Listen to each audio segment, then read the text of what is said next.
믿음은 주님의 일하시는 도구와 같습니다. 주님의 능력이 나타나는 통로와 같습니다. 우리에게 믿음이 있을 때 하나님은 그 믿음을 매개체로 해서 우리 가운데 역사하시는 것입니다. 본문을 보면 세 종류의 믿음이 있습니다. 각각의 믿음을 살펴보면서 과연 주님이 원하시는 믿음은 어떤 믿음일까 찾아보려고 합니다. 첫째는 계산적인 믿음입니다. 예수님이 갈릴리 바다 건너편으로 갔습니다. 큰 무리가 따랐습니다. 10절을 보면 약 5,000명으로 나오는데 이런 공관복음서 평행 본문을 참조하면 여자와 어린이 외에 남자와 장정 숫자인 것을 알 수 있습니다. 그러니 전체는 그보다 훨씬 많았을 것입니다. 이것은 당시 인구로 볼 때 엄청난 숫자입니다. 어떻게 이런 일이 일어날 수 있었을까요? 2절에 보면 이는 병자들에게 행하시는 표적을 보았음이라 기록하고 있습니다. 예수님께서 행하시는 기적을 보았기 때문에 입소문을 타고 사방에서 몰렸던 것입니다. 5절에 예수께서 눈을 들어 큰 무리가 자기에게 오는 것을 보시고 빌립에게 이르시되 우리가 어디서 떡을 사서 이 사람들을 먹이겠느냐 하시니 왜 이렇게 말씀하셨을까요? 예수님께서도 어찌할 줄을 몰라서 이렇게 말씀하셨을까요?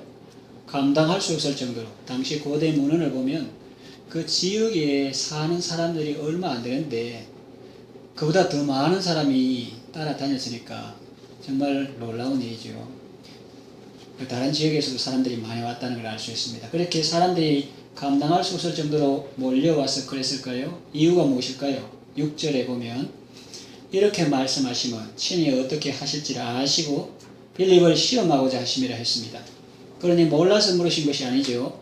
빌립의 믿음이 어느 정도인지 알아보시는 것입니다. 여러분은 주님이 테스트 하실 때 잘 통과하시기를 바랍니다. 빌립은 뭐라고 대답합니까? 그는 계산이 빠른 사람입니다. 두뇌 회전이 빠른 사람입니다. 7절에 각 사람으로 조금씩 받게 할지라도 200데나리온의 떡이 부족하리이다 그랬습니다. 무슨 말입니까? 한마디로 불가능하다는 말입니다. 주님, 사람이 이렇게 많은데 무슨 수로 그들을 먹인다는 말입니까? 아예 배불리 먹는다는 것은 엄두도 낼 수 없고 겨우 허기를 할 정도로 조금씩 먹인다 해도 전체적으로 엄청난 양이 필요합니다. 2만 명의 사람에게 200데나리온의 떡을 사서 준다고 가정해도 턱없이 모자란다는 말입니다. 이것이 바로 계산적인 믿음이요 타산적인 믿음입니다. 주님이 이 일을 어떻게 하면 좋겠니? 라고 물으실 때 주님 불가능합니다. 계산이 안 됩니다. 예산이 안 나옵니다. 그럽니다. 계산해보는 자체가 나쁜 것은 아닙니다. 어쩌면 필요한 일인지도 모릅니다. 자신이 처한 상황을 직시하고 기도할 근거가 되니까요. 그러나 그 수준에 계속 머무르면 안 됩니다. 계산기만 두드리고 앉아서 불가능하다고 하는 것은 세상 사람도 할 수 있는 말입니다. 주님은 우리의 믿음이 자라기를 원하십니다. 두 번째 나오는 믿음은 제한적인 믿음입니다. 이것은 전자보다는 많이 진전된 믿음이라고 볼 수 있습니다. 좀 더 긍정적이고 좀 더 적극적입니다. 8절에 제자 중 하나하고 시몬 베드로의 형제 안드레가 예수께 여짜오되 했는데 안드레로 대표되는 믿음입니다. 이 믿음은 어떤 믿음일까요? 9절에 여기 한 아이가 있어 보리떡 5개와 물고기 2마리를 가지고 있나이다.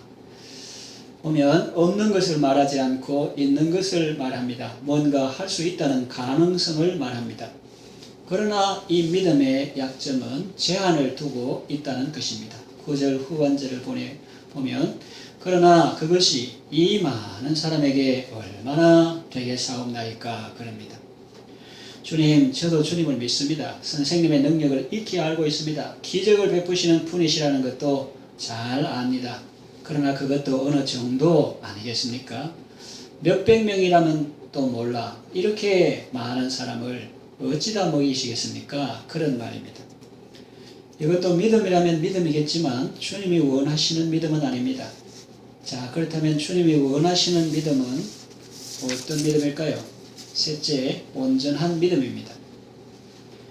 9절에 보면 여기 한 아이가 있어 보리떡 5개와 물고기 2마리를 가지고 있나이다. 그 아이가 앉아있는데 안드레가 발견하고 말한 것일까요? 그보다는 그 아이가 스스로 가지고 와서 안드레에게 보였을 가능성이 큽니다. 참 순수한 아이라는 생각이 듭니다. 아마 어머니가 사준 도시락일 것입니다. 어머니도 함께 왔으면 좋으련만 아마 몸이 아프거나 다른 바쁜 일이 있어서 함께 오지 못하고 아이만 보내실 수도 있습니다. 가난한 집 아이가 사온 도시락이 맛은 그만두고 볼품이나 있었겠습니까? 그런데 그 아이는 왜 그것을 안고 저 나무 밑으로 가서 혼자 먹지 않고 예수님께로 가져왔을까요? 다른 사람을 생각하는 마음이 있었습니다. 굶주리는 남을 배려하는 마음이 있었습니다. 그러나 그 자리에서 나눠 먹을 수도 있었는데 왜 예수님 앞에 가지고 왔을까요? 그것은 믿음의 문제입니다. 예수님은 이 작은 것을 통해서도 큰 일을 하실 수 있다. 비록 내 가진 것이 작고 초라한 음식이지만 주님 손에 들려지고 주님이 사용하시면 역사가 일어난다. 기적이 일어난다. 굳게 믿었던 것이 틀림없습니다. 어린아이는 순수합니다. 하나님 나라를 받듭니다. 예수님이 언젠가 어린아이 하나를 가운데 세우시고 말씀하셨죠. 이 어린아이와 같이 하나님 나라를 받들지 않은 자는 결단코 천국에 들어가지 못한다. 순수한 마음으로 예수님을 믿는 자가 천국에 들어가고 하나님 나라를 받드는 자가 이 땅에서도 천국의 복을 누리게 되는 것입니다. 예수님 앞에 나온 이 아이는 예수님의 사랑과 능력에 대한 믿음이 있었기 때문에 나온 것입니다. 허황된 꿈이 아니라 참된 지식에 근거한 온전한 믿음에는 반드시 하나님의 능력이 나타나게 되어 있습니다. 그날 들판에 모였던 사람들은 모두 하나님의 능력을 체험했습니다. 2만 명 이상 되는 많은 사람이 다 배불리 먹고 음식이 남았습니다. 예수님은 식민지 시대에 고생하는 백성들에게 소망이 되셨습니다. 하늘 양식을 내려서 그들의 굶주린 영혼을 먹여주셨고 천국의 복음으로 그들에게 소망을 주셨습니다. 그리고 보리떡과 물고기로 허기진 그들의 배를 채워주시고 참된 기쁨과 만족을 주셨습니다.